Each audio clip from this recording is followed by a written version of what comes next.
여러분 혹시 봄날은 간다라는 영화를 아십니까? 좀 오래전 영화인데요. 이영애가 주인공으로 나옵니다. 아주 젊은 이영애가 그 라디오 방송국 PD로 주인공으로 나오고요. 남자 주인공은 여성분들이 좋아하는 유지태. 너무 멋있게 나와요. 그 사운드 엔지니어로 나오는데 영화의 내용은 이렇습니다. 이 라디오 프로그램 제작을 위해서 이 PD인 여자 주인공과 사운드 엔지니어인 이제 이 남자 주인공이 같이 녹음 여행을 떠나는 거예요. 그러면서 거기서 이제 사랑하는 사이가 되는 겁니다. 처음 겨울에 만나서 그리고 이제 봄이 지나가는데 이제 거의 이제 여름이 오는 그 문턱인데 근데 이 관계가 삐걱삐걱거리는 겁니다. 그래서 거기서 이제 갈등이 생기면서 이제 헤어지게 되는데 남자 주인공이 그렇게 얘기합니다. 어떻게 사랑이 변하니? 그때 이영애가 아주 단호하게 얘기해요. 우리 헤어져. 그러니까 그 다음부터 이제 완전히 혼돈인 거예요. 이제 남자 주인공이 막 어찌할 바를 몰라서 서울에서 지방으로 막 방황하면서 다닙니다. 그런데 영화 마지막 장면이 기가 막혀요. 이제 남자 주인공이 혼자서 저 강진에 있는 보리밭을 가는 거예요.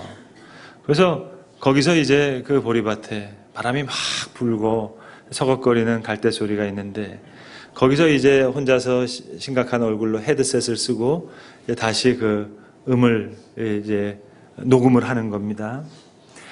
그게 영화의 엔딩이에요. 그리고 이제 영화가 끝이 나는데 그 남자 주인공의 모습이 처음에는 심각한 모습인데 어느 순간에 아주 옅은 미소가 그 얼굴을 환하게 이렇게 만듭니다. 그러니까 과연 그 보리밭에서 무슨 소리를 들었을까? 이건 전적으로 저나 여러분과 같은 관객의 몫이 됩니다. 분명히 영화상에서는 바람 소리밖에 안 들렸는데 분명히 영화 속에서는 갈대 소리밖에 안 들렸는데 저 주인공은 무슨 소리를 들었길래 저렇게 미소를 띌까? 그래서 갈대 소리로 변해버린 옛날 자기 그 녹음기에 저장해 두었던 여자 주인공 목소리가 들린 걸까? 우리는 알 길이 없지만 아무튼 그 미소와 함께 봄날은 그렇게 가는 거예요. 그리고 주인공은 성숙해 나가는 겁니다. 여러분, 오늘 본문에 나오는 마리아와 마르다의 심정이 어땠을까요?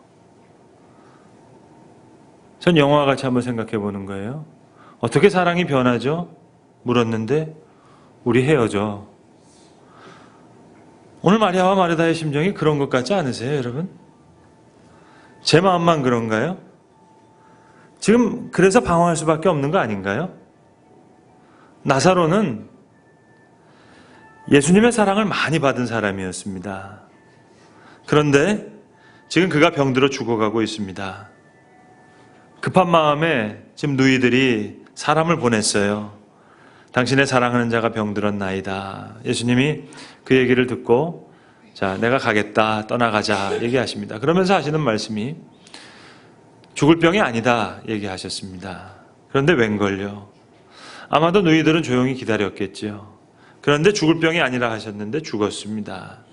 그리고 장례까지 다 치르게 됐고 그리고 시간이 나흘이나 지났습니다.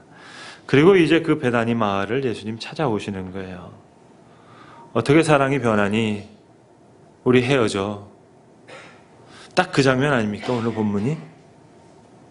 이제 누이들이 예수님과 함께 오라비의 무덤을 찾아가는 길입니다. 여러분, 영화의 한 대목처럼 이제 보리밭 한가운데 서서 눈을 감은 채로 이 헤드폰을 쓰고 있는 그런 심정으로 어떤 소리를 담아내고 싶은 그런 주인공의 마음으로 오늘 본문에서 어떤 소리를 한번 잡아내 볼까요? 여러분 무슨 소리가 들리시나요? 아무 소리가 안 들리세요? 핸드폰 소리만 들리세요? 그 성경 잘못 보신 건데요. 오늘 우리는 어떤 소리를 찾아야 됩니다. 자, 다시 묻겠습니다. 여러분 무슨 소리가 들리시죠? 사람들이 우는 소리 그건 분명히 들리죠. 맹인의 눈을 뜨게 한 사람이 저 사람을 죽지 않게 할 수 없었더냐. 그 얘기도 들립니다. 여러분 우리는 하나의 사건을 사고로 생각하는 경향이 많아요. 그래서 무엇 때문에, 누구 때문에, 어떤 돌발적인 일로 인해서 어려워지지 않아야 될 일이 어려워졌고, 그래서 참 유감된 마음도 많고, 그리고 아쉬움도 깊어지고, 때로는 풀리지 않을 것 같은 한으로 그렇게 남을 때가 많습니다. 자, 예수님이 오시면 오라비는 툭툭하고 모든 걸 다 털어올고 일어나리라 생각했어요. 그런데 그들의 생각대로 되질 않았습니다. 오라비는 죽었습니다. 오늘 그 무덤을 향해 나아가는 마리아와 마르다의 마음이 어땠겠습니까? 그 심정. 없지 않아 불편한 마음이 있었을 줄로 압니다. 오시라 할 때는 오시지 않더니 뭘 또 무덤을 찾아가시나, 또 울긴 또 왜 우시나. 그리고 주변 사람들이 웅성웅성거립니다. 저를 죽게 않을 수는 없었더냐, 저를 사랑하지 아니하셨더냐, 맹인의 눈을 뜨게 한 사람이 저를 죽지 않게 할 수 없었더냐. 마치 바람 소리 같은 소리가 들리는 거예요. 갈대 소리 같은 소리가 들리는 거예요. 여러분, 다시 한번 자세히 들어볼까요? 예수께서 눈물을 흘리시더라. 들리시나요? 정말 들리시나요? 정말 들리면 될 텐데. 시인 신경림의 갈대라는 시가 있습니다. 짧은 시인데요, 이런 시입니다. 언제부턴가 갈대는 속으로 조용히 울고 있었다. 그런 어떤 밤이었을 것이다. 갈대는 그의 온몸이 흔들리고 있다는 것을 알았다. 근데 그거는 바람도 아니고 달빛도 아니고, 갈대는 저를 흔드는 것이 제 조용한 울음인 것을 까맣게 몰랐다. 속으로 이렇게 조용히 울고 있는 것을 몰랐다. 여러분, 우리가 이 시를 들을 때 은근히 고개가 끄덕여지고, 그리고 뭔가 수긍이 되는 이유가 뭘까요? 그는 몰랐다 하는 그 대목에서 결국 이제는 안다 하는 그런 뜻이 전해지기 때문입니다. 모를 때는 심각했는데 알고 나니까 수긍이 되는 거예요. 믿음의 세계란 사랑의 세계입니다. 하나님을 믿는 것은 하나님을 사랑하는 겁니다. 따라서 믿음의 소리는 사랑의 소리와 같아요. 그 소리가 다 다릅니다. 그 사랑에 따라서 믿음의 소리가 다 달라지는 거예요. 먼저 믿어야겠다 외치는 소리가 있어요. I must believe. 어려운 일이 생겼어요. 이제 하나님 믿어야지. 하나님 의지해야 되겠다. I must believe. 이렇게 소리치는 겁니다. 또 다른 믿음의 소리는 이런 게 있어요. I will believe. 내가 이제 믿으리라. 믿어야지. 이제 열심히 말씀을 보면서 열심히 찬송하면서 주님을 열심히 따라야지. 그러나 또 다른 믿음의 소리가 있어요. 조용하지만 아주 강력한 소리입니다. I do believe. 조용히 주님의 말씀을 듣는 겁니다. 오늘 이 마리아와 마르다, 예수님 오시면 오라비는 반드시 치유될 것이라고 하는 예수님의 능력에 대한 그 확실한 믿음이 있었어요. 예수님 다 하실 수 있다. 뭐든지 하실 수 있다.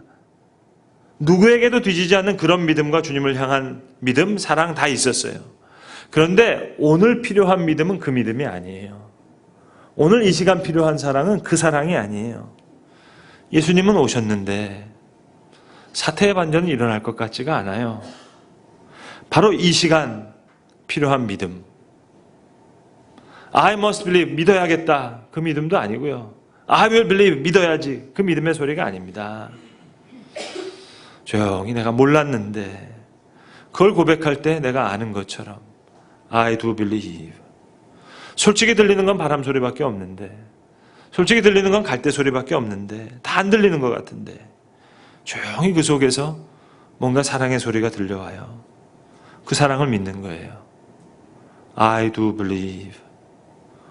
오라비는 죽었습니다. 예수님이 앞에 계십니다. 이제 중요한 것은 오라비가 죽느냐 사느냐의 문제가 아니에요. 죽고 사는 문제가 아닙니다. 오라비의 문제가 아니라 내 앞에 계신 예수님을 내가 어떻게 바라보느냐, 그 문제가 남아있는 거예요. 그분에게서 어떤 소리를 듣느냐는 문제입니다. I do believe. 마리아와 마르다, 주의 말씀이 믿어지지가 않습니다. 주님, 죽어서 나흘이 됐습니다. 장사 치른 지 나흘이 됐습니다. 냄새가 납니다. 돌을 옮기라 할 때 할 말 많지요. 주님, 뭐 하시는 일입니까? 너무 미안해서 그러실 것 같으면 괜찮습니다. 그냥 두세요. 지금 장례 치른 지 나흘 지났고 냄새도 납니다. 그만하십시다. 괜찮습니다.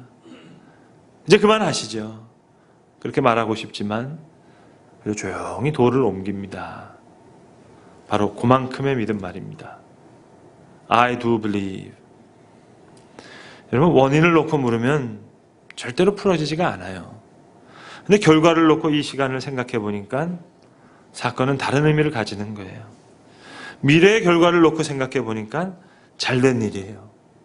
그걸 먼저 생각하고 보니까 병든 것도, 장례 치른 것도, 아니 나흘이 지난 것도, 냄새가 나는 것도 다 잘된 일이에요. 아니 더 잘된 일이에요. 문제는 어디서부터 생각하느냐는 겁니다. 사건은 사고로 존재하는 게 아닙니다. 하나님 안에서 사건은 고백을 위해서 존재하는 겁니다. 병에 걸려서 지금까지 모든 과정이 하나님의 사랑이었더란 말입니다. 예수께서 눈물을 흘리시더라. 무궁무진한 말씀이죠. 다 알 길이 없어요. 우리의 슬픔을 공감하시고 아픔을 함께 하셨다는 의미도 있겠고, 또 사랑하는 자들이 믿음이 없어요. 또 믿음이 없을 수밖에 없어요.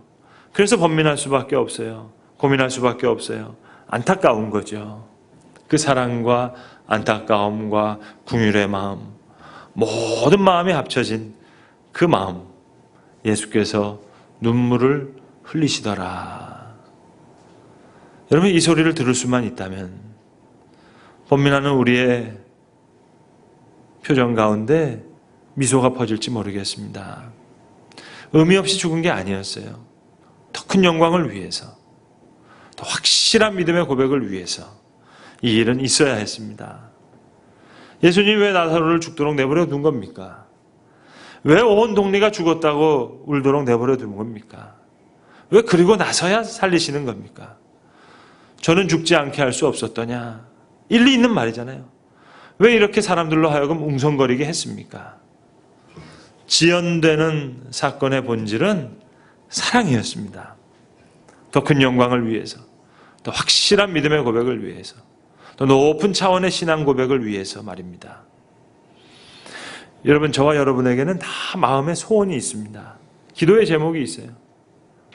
다 이런저런 마음에 원하는 바가 있다고요. 그런데 오늘 한번 솔직히 가슴에 손을 얹고 한번 생각해 봅시다, 여러분. 여러분, 어떻게 되는 일이 잘 되는 일인지 여러분 확신하실 수 있으세요? 정말 그 마음의 소원, 정말 그대로 이루어지면 그 일이 좋은 일이겠습니까? 솔직히 전 자신이 없어요. 저는 오래 살지 않았지만 짧은 제 삶을 돌아볼 때도 제가 원한 대로 온 것이 아니에요. 내 소원과는 다른 방향으로 인도받을 때가 훨씬 더 많았어요. 그런데 돌아보니까 거기에 하나님의 깊은 지혜가 있었어요. 아니, 그렇게 되었었어야 했어요.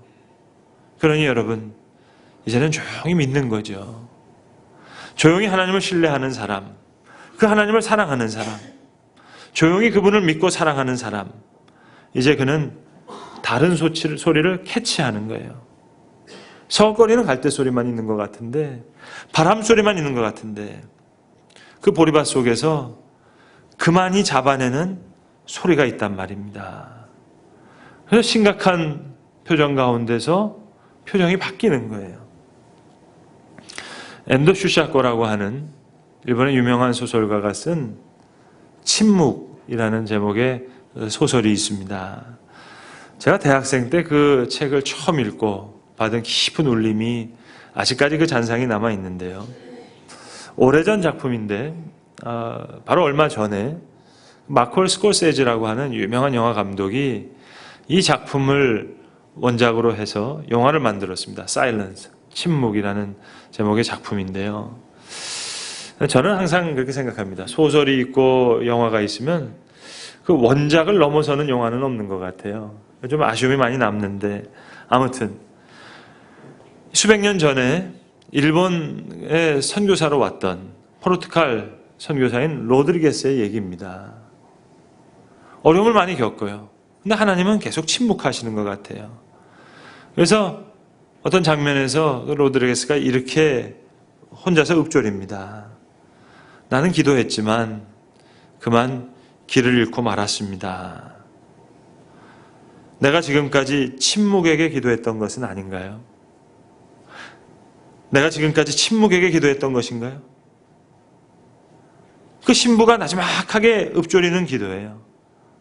내가 지금 하나님께 기도한 건가요? 아니면 침묵에게 기도한 건가요? 아무리 외치고 찾았는데 견디기 힘든 고통과 고난 속에서도 결국 침묵하는 하나님, 그걸로 끝까지 끝나거든요.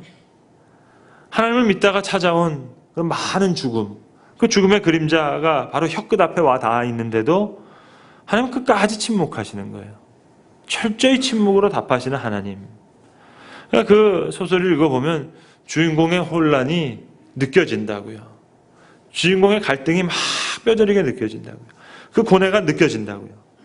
그런데 끝까지 하나님 변하지 않는 거예요. 그런 상황 속에서 하나님은 침묵하시는 거예요. 그러니까 그 침묵 속에서 엔도 슈자크는 나름대로 하나님을 그려내는 거죠. 침묵 가운데 계신 하나님, 그 아픔을 감내하시는, 그 아픔을 더 아파하시는 하나님, 그걸 그리시는 거예요. 예수께서 눈물을 흘리시더라. 그럼 저희는 이 눈물의 의미를 도대체가 알 길이 없습니다. 그래서 천국 가서 예수님 만나서 물어보기 전까지는 알 수 없을 것 같아요. 마치 하나님의 침묵 속에 어떤 의미가 있는지 우리가 다 알 길이 없듯이. 그러나 오늘 보면 35절에 나와 있는 한 절의 말씀에 담긴 무궁무진한 의미를 우리가 알아낼 재간은 없습니다만 다시 한번 생각해 봐야 되겠습니다. 여러분, 오늘이라고 하는 현실을 놓고 봅시다. 오늘이 있기 위해서 분명히 어제가 있었습니다. 내일이 있기 위해서 바로 오늘이 있는 겁니다. 하나님이 하시고자 하는 일이 있어요. 난감한 사건이지만 하나님의 뜻이 있어요. 그게 깊은 지혜가 있어요. 우리를 향한 특별한 배려가 있어요. 그런데 그걸 알 길이 없어요. 그래서 눈물이 나요. 우리의 눈물은 의미가 확실해요. 슬프고 아프고 이건 확실한데, 그런데 예수님께서 눈물을 흘리시더라. 그 눈물의 의미는 알 길이 없어요. 이해하기 어렵지만, 그러나 여러분 말씀 속에 하나님의 뜻이 있습니다. 여기에 하나님의 생명이 있습니다. 장사한 지 나흘이 됐습니다. 이미 죽어서 냄새가 납니다. 손 안 떨 일이 아니에요. 그 음성을 듣는 겁니다. 나는 부활이요 생명이니 이것을 나를 믿는 자는 죽어도 살겠고 무릇 살아서 나를 믿는 자는 영원히 죽지 아니하리니 이것을 너희가 믿느냐. 여러분 믿기 어려워도 괜찮아요. 우리의 아픔을 아세요. 우리의 믿음 없음도 아세요. 또 우리의 믿음 없을 수밖에 없는 그 모든 상황도 아세요. 그리고 함께 마음 아파하시고 눈물 흘리시는 주님이 계시다면 여러분 살만한 인생 아니겠어요? 제가 서두에 말씀드린 봄날은 간다라는 영화, 제가 그 영화를 본 이유는 다른 데 있습니다. 제가 그 영화를 본 이유는 조성우라고 하는 그 영화의 음악 감독 때문이에요. 이영애 때문이 아니에요. 조성우 음악 감독이 누구냐? 제가 대학생 때요 3년 동안 저에게 철학 가르쳐줬던 형이에요. 제가 대학교 2학년, 3학년, 4학년 때 새학과 다니는 친구들, 학생들 한 대여섯 명씩 스타디를 했는데 그때 철학과 박사 과정을 밟고 있었어요. 그리고 박사 받고 나서 그 철학과에서 강의하셨어요. 그러니까 교수였죠. 근데 이분이 음악 감독이 된 거예요. 여러분, 조성우의 음악은 그래서 음악이 아닙니다. 그건 철학이에요. 지금 우리나라의 음악 감독 중에 대표적인 음악 감독이 됐는데요. 그래서 저는요, 성우형의 음악을 들으면 영화를 이해할 수가 있어요. 영화 안 봐도 알아요. 이번에 독특한 음악을 만드는 방법이 있거든요.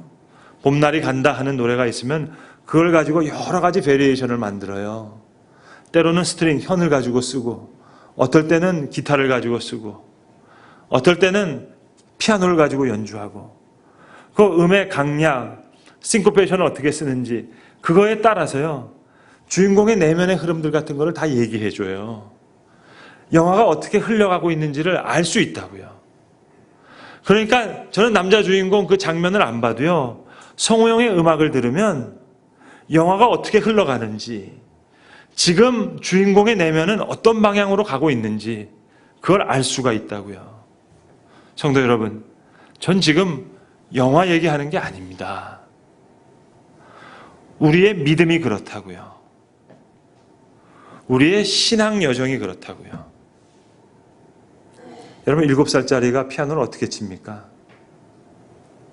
집에서들 다 보셨죠? 따, 디, 다, 디, 따다따. 되게 힘들게 쳐요. 따, 따, 따. 사실 틀린 것도 많고, 주변에. 따, 따다다다다, 따. 8살 때요. 조금 낮이지만 비슷해요. 따, 따. 9살 때 똑같아요. 따, 따, 따. 그리고 포기해요. 피아노 안 쳐요. 근데 여러분, 한 해, 또 한 해, 여러 해를 피아노를 배웠어요. 20살쯤 됐어요. 이제 음대생이 됐어요. 피아노를 쳐요. 7살, 8살, 9살 때는 한 펄스 한 펄스 쳤어요. 고개 흔들어 가면서. 근데 이제는 한 프레이즈가 나오는 거예요. 한 호흡으로. 따라라라라라라. 그러면서 변화가 생겨요. 어떨 땐 눈을 감아요. 왜 눈 감죠, 여러분? 누가 눈 감으라고 선생님이 가르쳤어요? 아니에요. 그게 음악의 힘이에요. 따라라라라라. 어떨 때는 어깨가 올라가요. 선생님이 어깨 올리라 그랬어요? Music push him over. 음악이 그를 밀어내는 거예요. 그게 음악의 힘이라고요. 여러분, 신앙의 힘은요, 하나님의 침묵 속에서 하나님의 아픔을 읽어내는 엔도 슈샤크가 있듯이 예수께서 눈물을 흘리시더라. 남자 주인공이 갈대밭에서 심각한 얼굴로 헤드폰을 쓰고 있는데 뭔가 소리를 듣고 미소를 짓듯이 지금 뭔가 들은 거예요. 그게 사랑의 힘입니다. 그게 믿음의 힘입니다. 그러면서 봄날은 가면서 그는 성숙해지는 거예요. 그게 하나님의 사람의 여정인 거예요. 그게 그리스도의 사랑이에요. 사실은 침묵으로도 충분한데, 서걱거리는 갈대소리, 바람소리 속에서도 우리를 성숙해하는 소리를 다 들을 수 있는데, 주님은 너무 친절하게, 오늘 너무 뚜렷하게, 그리고 분명하게 우리에게 들려주시는 겁니다. 예수께서 눈물을 흘리시더라. 이 조용한 소리 가운데 오히려 뒤에 솟아난 얘기들이요, 더 희미하게 보이는 거예요. 자, 이제 나사로가 무덤에서 나옵니다. 나사로야 나오너라. 죽은 자가 수족을 배로 동인 채로 나와요. 얼굴을 지금 수건으로 감쌌어요. 그런 드라마틱한 장면이 나오지만 여러분, 그 장면도 다 오히려 더 작게 느껴져요. 대단히 죄송한 말씀입니다만, 그래, 무덤에서 나왔다 한들 나사로 참 탁하지 않아요? 장례식 2번 했는데요, 뭐. 오히려 모든 게 희미해도 좋아요. 분명히 한 소리만 들릴 수만 있다면, 우리는 훌륭한 음악을 연주하듯이 분명히 한 음성만 들을 수만 있다면 예수께서 눈물을 흘리시더라. 그것으로도 충분한 겁니다. 우리의 귀한 믿음의 여정, 그 순례의 여정은 더 힘차게, 더 아름답게 이어나갈 수 있게 되는 것입니다. 기도하겠습니다. 아버지 하나님, 우리의 처지와 형편에 따라 우리가 알든지 모르든지 믿음의 고백을 위한 사건들로 우리의 길을 인도하여 주시는 하나님의 그 사랑과 권능을 찬양합니다. 주여, 주신 말씀에 의지해서 귀한 믿음의 고백이 있게 하시고 그 믿음의 고백과 함께 하나님의 역사를 바라보는 주의 지혜로운 사람들로 살아가게 하시옵소서. 우리 주 예수 그리스도의 이름으로 기도합니다. 아멘.